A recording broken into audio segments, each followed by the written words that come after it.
از علم عقیده و علم کلام آگاهی دارن، میدونن که آخه اینجا یگان اختلاف نیست. اصلا همین ابو منصور ماتوریدی شارح فقه اکبر امام اعظم ابو حنیفه از علم عقیده و علم کلام آگاهی دارن، میدونن که آخه اینجا یگان اختلاف نیست. اصلا همین ابو منصور ماتوریدی شارح فقه اکبر امام اعظم ابو حنیفه شارح عقیده امام اعظم ابو حنیفه و بین اینا یگان اختلاف نیست. بین امام ماتوریدی و امام اعظم ابو حنیفه بر روایت 2 نفر بر روایت 3 نفر گذشته است. و به همون شاگردای امام اعظم ابو حنیفه میرسه. امام ابو منصور ماتوریدی میگن شما عقیده ماتوریدی دارید، شما عقیده امام اعظم ابو حنیفه دانستی.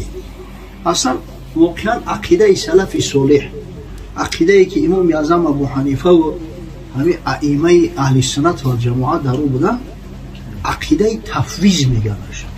تفویض. اما بعد عبدالرحیم قزاقانی ماتوریدی میگوید که ما را میگویند، یعنی کی میگوید؟ ما میگوییم که شما عبدالرحیم قزاقانی در مذهب ابو حنیفه اعتقادا در مذهب ابو حنیفه نیستید، فقها احکاما در مذهب ابو حنیفه هستید، اما اعتقادا مخالف مذهب ابو حنیفه هستید و شما در مذهب ماتوریدی هستید. این میگوید که انا همچنین ما را میگویند. بله این درست است، ما میگوییم.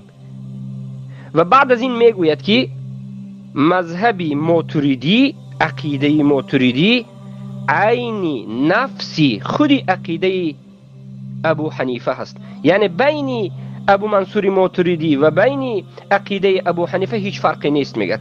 و همین ابو منصور ماتوریدی شرح دهنده کتاب ابو حنیفه است میگد. و بعد از این به دیگر مسئله می رود و میگوید عقیده سلف صالح در باب اسما و صفات همشون اهل توفیض بودند که این یک باطلات است.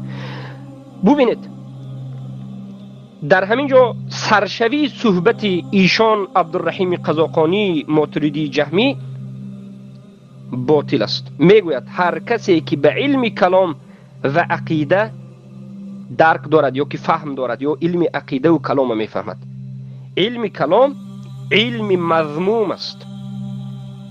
علم کلام علم نیست، این جهل است. خیلی که ابو یوسف شاگردی ابو حنیفه رحمه الله یک از علمای بزرگ سلف میگن من طلب العلم بالکلام فقط جهل. هر کسی که علم به کلام طلب کند جاهل میماند، جاهل است. و انامین خودش یک فرق بین مذهب ابو حنیفه و مذهب شما ای ماتوریدی ها هست و مذهب شیختون ابو منصور ماتوریدی است. اولا ابو حنیفه رحمه الله سال 94 در بعض روایت ها سال 84 هجری تولد شدند و 150 وفات کردند. ابو منصور ماتوریدی روزی تولدشون معلوم نیست، اما این ابو منصور ماتوریدی در عصر 4 نیمه اول عصر 4 وفات کرده است. یعنی تقریبا بعد از 200 سال ابو حنیفه وفات کرده است. یکون فرق دوم، ابو حنیفه رحمه الله از سلف صالح بود، از همون قرن خیر القرون قرنی ثم الذين يلونهم ثم الذين يلونهم بود، یعنی آخرین سومین قرن تبع تابعین.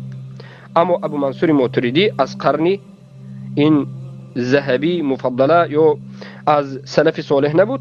ابو منصور ماتوریدی از عصر 4 بود، علمای عصر 4 بود، یکی از علمای عصر 4 و سمرقندی بود.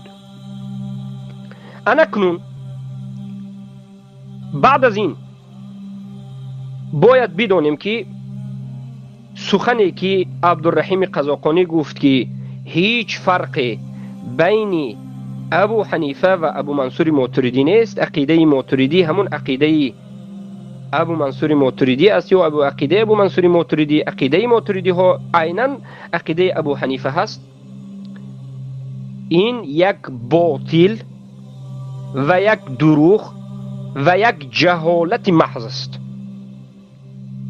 ابو حنیفه رحمه الله اعتقادشون در باب توحید در باب اسما و صفات اعتقاد سلف صالح اهل سنت و الجماعت بود. یعنی چگونه؟ نثبت ما ثبته الله و رسوله صلی الله علیه وسلم لنفسه بلا تشبیه ولا تمثیل ولا تجسیم.